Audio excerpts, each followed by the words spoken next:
Tennessee and Vanderbilt clashed this weekend for a heated rivalry. Both are neck and neck in the SEC standings. Tennessee is one win behind being in the top four in the conference standings, so a win against number 10 Vanderbilt is huge when you consider standings for the SEC tournament, which is just a couple of SEC series weekends away. So I think maybe the deciding factor of the series, you could probably look to how the team operates in the dugout. I'm Paige Doward. This is the Field Pass on Full Disclosure.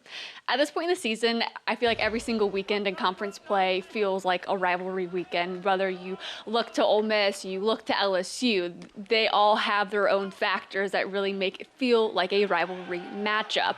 I think the same can be said for Vanderbilt, if not a little bit more, despite how much maybe Vitello and company want to try and downplay it. The series has a little extra juice to it, especially when you consider recent history and how much these two teams really have gone at each other, and then historically how much they've gone after each other.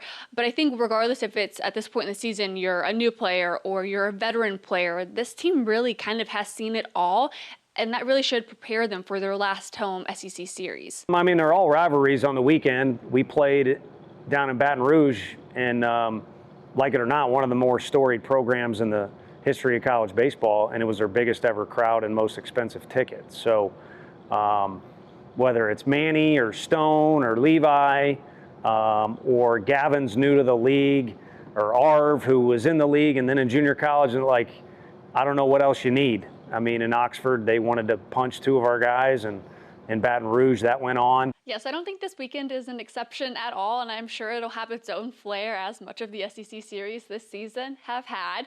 But when we look maybe even to the last SEC series against Auburn, I think what Tennessee can learn from that can probably be another turning point for this program. I mean, it was total chaos regardless of what happened on the field from what happened off the field. I mean, I think Tennessee can keep its fingers crossed that the weather looks pretty agreeable this weekend, but that was a huge factor last weekend. And, you know, maybe it's learning how to handle those types of situations. Obviously, the Tigers were able to handle that, but that might be because a couple of breaks, you know, maybe went their way more so than it did for Tennessee. But it's certainly an aspect of the game where they can, like, figure out maybe where they had a misstep, where they let certain emotions linger for too long, and then they're able to flip the page. I think, you know, being able to go up against an Indiana State team and get a win like that and see what smart aggression at the plate looks like and the result that you can get from that, I think will go a long way. And you might be like, all right, chill out. It was just Indiana State. Like, how much can you really learn from a midweek game like that where you end up winning 12-1 and you run rule them?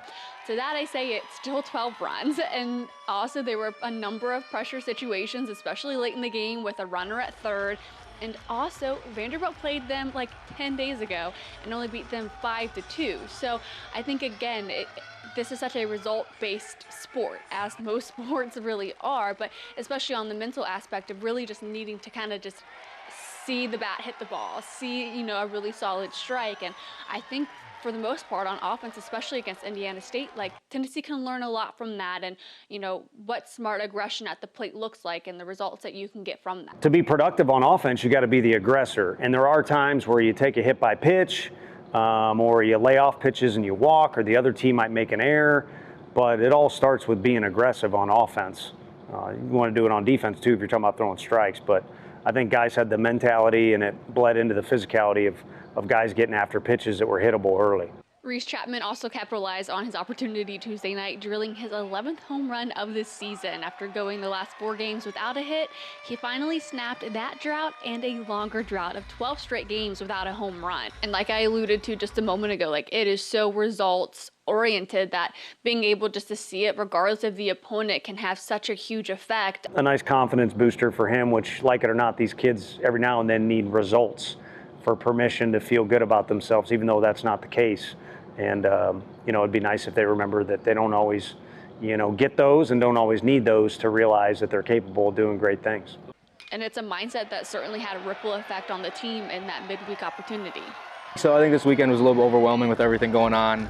So I think being able to take a step back and realizing it's baseball, how good of a team we still are. And, you know, as long as I kind of said the other week, you know, as long as we play with confidence, I mean, this team's unstoppable, and we just need to get back to that. But where I find that maybe the greatest takeaway that you can see in midweek opportunities is what happens in the dugout. So if I can go back like a couple of weeks ago against NKU, I remember looking over at the dugout, as I'm just trying to like see the vibe of the team and really what's going on. It's Levi Clark who was back in the lineup. He's had his own struggles at the plate this season, and he's been in and out of the lineup the last couple of games. It's been more consistent with his appearances at the plate and in the lineup, but it was in that game against NKU. It was late in the game, and I remember looking over to the dugout, and it's Andrew Fisher who's at the edge of the dugout, down on one knee, really just trying to clap on his friend, clap on his teammate, and Levi Clark to give him the extra confidence that he can go out there and make contact with the ball. And I think that aspect of the team and where they really do try to lift each other up. And if you were here for the post-game report after Auburn, we talked about the leadership that they need from guys like Hunter Ensley and how they would be wise to follow their leaders. Well, you can even see that from the underclassmen and how much they try to feed into each other and pour into each other, and then the effect that has. And after the Auburn series, it seems like from Gavin Keelan's perspective that that's something that they've really leaned into. A couple captains said some stuff in our team group me and stuff that was really good to read. I think a lot of guys latched onto it, and then you just keep you battle with your brothers every day. Just keep going.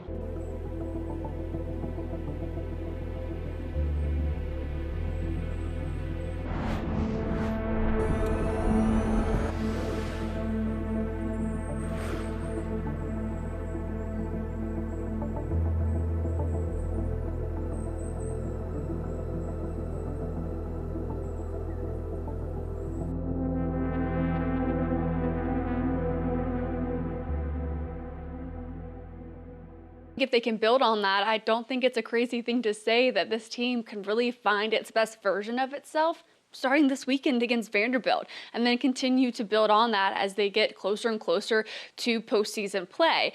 I think just using that as an opportunity to get together, not allow it to break us apart. I think as a team we need to do a better job of and we showed today just being a really good team, having a lot of fun in the dugout, a lot of good energy, regardless of how good or bad things are going, because at the end of the day, this is what we got. This is our squad, and we're gonna rally with each other every day. But if Tony Vitello could get all his wishes, I think the first thing that he probably would want is for the game to start at the originally scheduled time and have agreeable weather for once. But it'd be nice to play at the scheduled 5:30 time with relatively normal weather and the normal Lindsey Nelson Stadium crowd, and let our guys prepare the way they did for 2.5 days. Like they did last week, and let it play out, see where we're at. Feel better about making an assessment from that. So we'll see what comes true, what doesn't, but it should certainly be a great series. Again, Tennessee has really seen as much as it can throughout the season up until this point, so you got to hope that they are mature enough to take advantage of those lessons that they've learned, whether hard lessons or not, and end up capitalizing on it in a huge in-state rivalry with the Vanderbilt Commodores. I will be at the series this weekend, so certainly make sure you subscribe so you don't miss out on any of the post-game conversations, which are usually later in the evening than most games, like in basketball. So certainly make sure you stay up so you don't miss that content. But I will talk to you guys later this week. It's important to make the right decisions, like when to go for it on 4th down, or when to kick the field goal or go for the touchdown. It's also important to make the right insurance decisions, too. That's why my office, Trey McAdams State Farm, is here to help you select the right protection at the right price. Our office will make sure you understand your State Farm coverages, so you'll know what to expect when the unexpected happens. With Trey McAdams State Farm, it's easy to make the right call. When you want the real deal, like a good neighbor, State Farm is there. Proud sponsor of the Tennessee Vols.